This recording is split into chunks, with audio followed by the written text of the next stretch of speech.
Did it bother you when Donald Trump referred to himself as a king on his social media post? I didn't hear that. I don't think nothing bothers me that Donald Trump says. But do you think that having a king goes with the American way of life? It's just like they calling Elvis the king.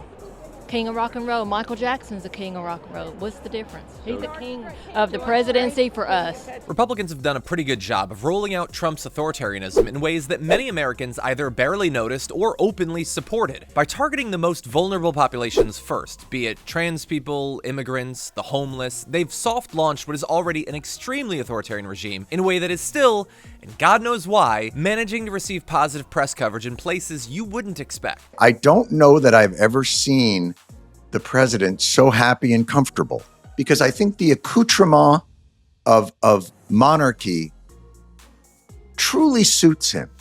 I think that's how he views the world. Who's in charge here? That dude? The dude with the robe who's got the giant sword? He's in charge? Let's make a deal with him. It's why he hates Canada and the EU now. It's like, what do we have to do? Well, we have a Congress, we have to check with them, and then the Parliament's going to vote on it. He's like, just give me the plane and I will give you these weapons. And that's how it's going to go down. I'll be honest with you. I expect big things to come out of these meetings because this is the type of deal making that he prefers.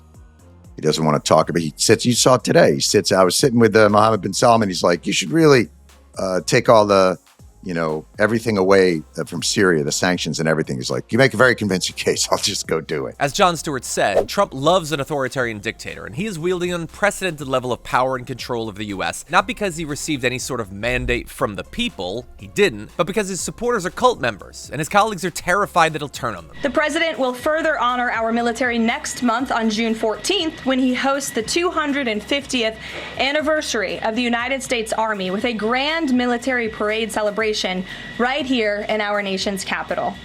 President Trump will be joined by veterans, active duty troops, wounded warriors, Gold Star families, and patriotic Americans from across the country to celebrate our heroes who have kept us safe. Tickets for the parade and the celebration are available through the America 250 Commission's event registration portal. We're going to have a big, beautiful parade. A military parade? Yeah, sure. Okay. We're going to celebrate our military. We have the greatest military in the world. What's the price tag? Do you People, peanuts compared to the value of doing it. We have the greatest missiles in the world. We have the greatest submarines in the world. We have the greatest army tanks in the world. We have the greatest weapons in the world.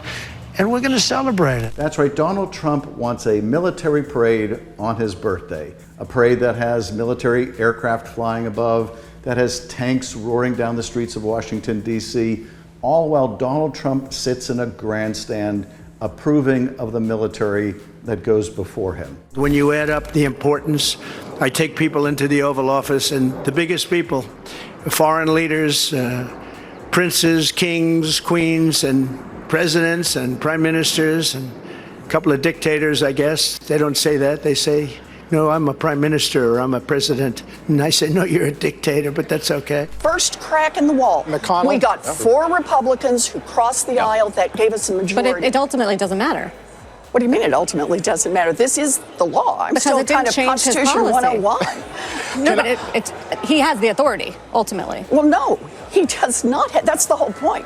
He does not have the authority if Congress does not let him keep this authority. We can take this away. Yeah. Can he I has get you? declared an emergency. That's what gives him the authority. Otherwise, it belongs to Congress. Instead of just mouthing off about what you think is happening, actually present some evidence. And let's look at the evidence. Let's let the other side come in and question that evidence. But you don't just get to lip off and say, and therefore the king gets to wave his magic wand and say, off with your head. Doesn't the government determine where federal tax dollars go? And so they're allowed to decide. Do you think they have a big bushel basket of money and they just say, you, good looking, you will have money. You, not so good looking, you're going to have to go hungry for a while. That's not how it works. Let's just do Con Law 101, and that is Congress writes those laws and allocates that money.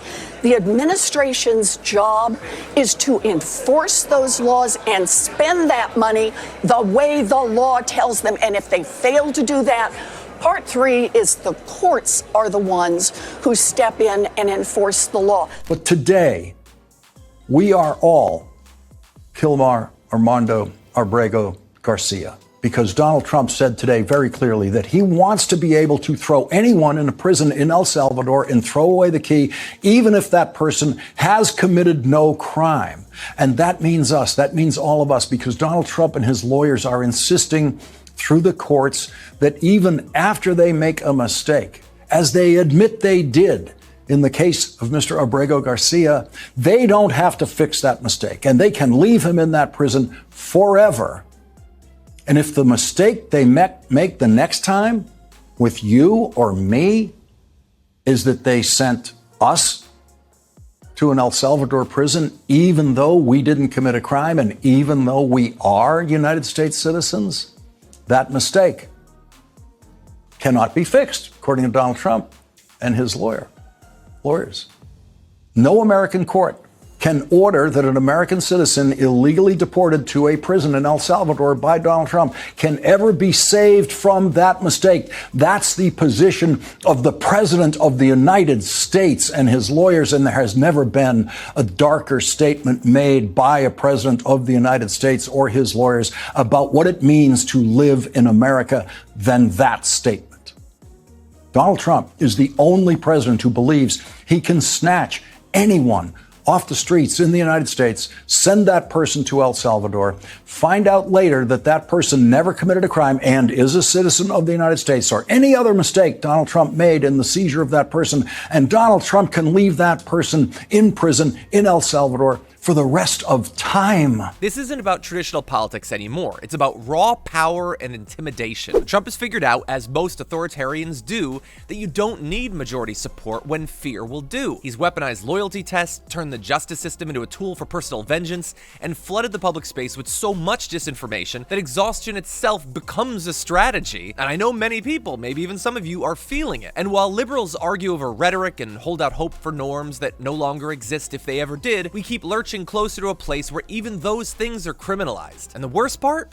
It's working. Not because it's good policy, not because it's popular, but because it's relentless. Because too many people are still hoping that this is just a phase. And that's exactly why we have to fight back with the exact same relentlessness. Not capitulate, not play nice with people who are greenlighting the US's rapid descent into fascism. Silence is complicity. But co-signing this administration is so much worse than that. The longer we wait for someone else to fix it, the more we guarantee that no one will.